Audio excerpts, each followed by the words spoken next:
Halo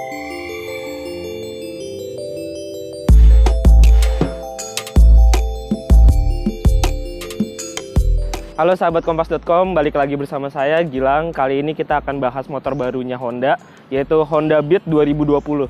Motor ini udah meluncur pertengahan Januari kemarin ya.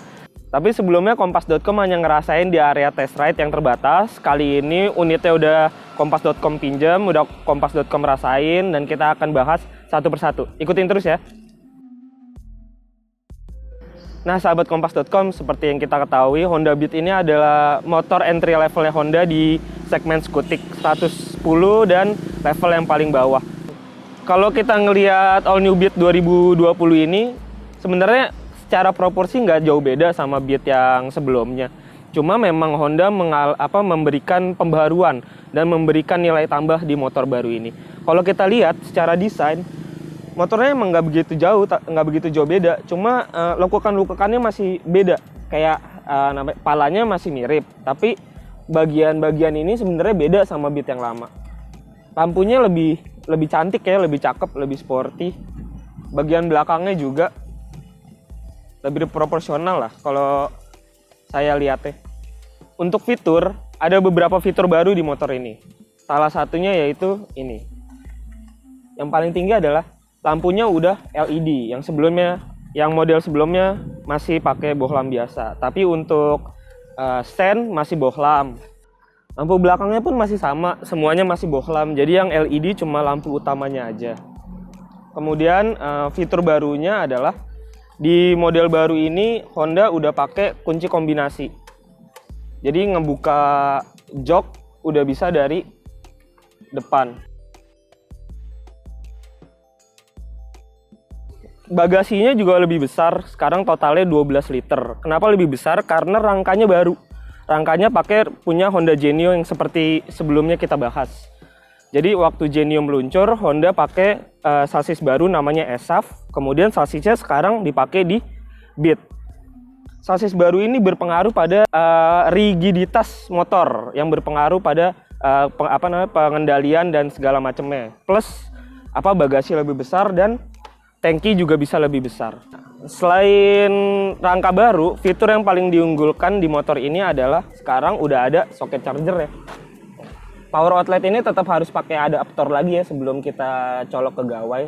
Dan berbeda dari Genio yang letaknya di dalam jok, model di Beat ini ada di konsol bagian kanan.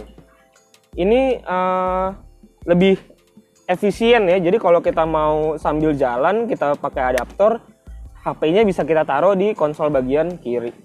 Selain soket charger, yang baru di motor ini adalah mesin. Jadi selain pakai rangka yang baru punya Genio, mesinnya pun punya Genio. Tapi Honda ngeklaim ada sedikit perubahan dari Genio. Contohnya adalah tingkat konsumsi bahan bakar yang lebih irit daripada Genio.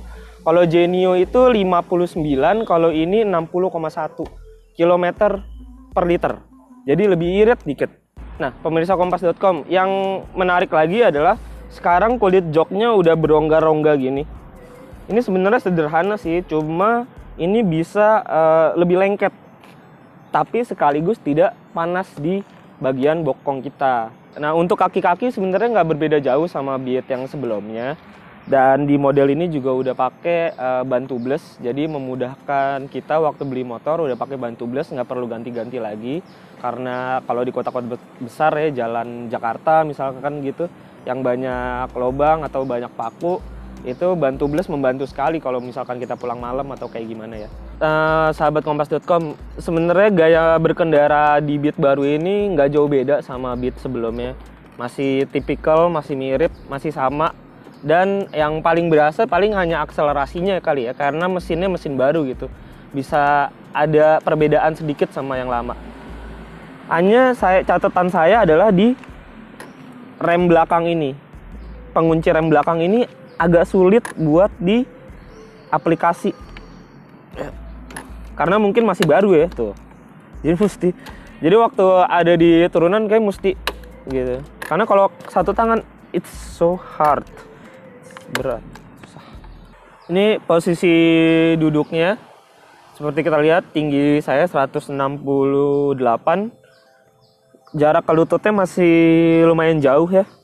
Soalnya kalau kita duduknya rada ke belakang, jadi sebenarnya masih cukup nyaman. Konsol boxnya juga lumayan gede, walaupun sekarang cuma satu doang karena sebelah kanannya udah kepake buat kunci kombinasi dan soket charger. Nah, sahabat kompas.com, segitu dulu review dari kita soal motor baru ini, All New Honda Beat 2020. Motor yang sempat jadi bahan ejekan bahwa motor ini adalah motor Kismin Starter Pack. Tapi menurut saya motor ini tuh sebenarnya worth it banget.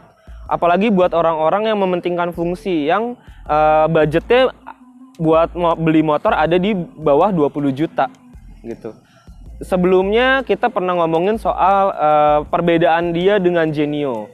Ketika motor ini meluncur, emang bedanya nggak terlalu jauh sama Genio. Jadi pada akhirnya Honda seperti menaikkan kelasnya gitu. Ini kalau mau yang agak sporty Beat, tapi kalau mau yang agak retro ya Genio. Dan fitur-fiturnya sebenarnya nggak jauh beda antara Beat sama Genio. Jadi tinggal masalah selera aja. Jadi segitu dulu review dari kita. Ikutin terus channel otomotifkompas.com. Jangan lupa subscribe dan sampai jumpa ya.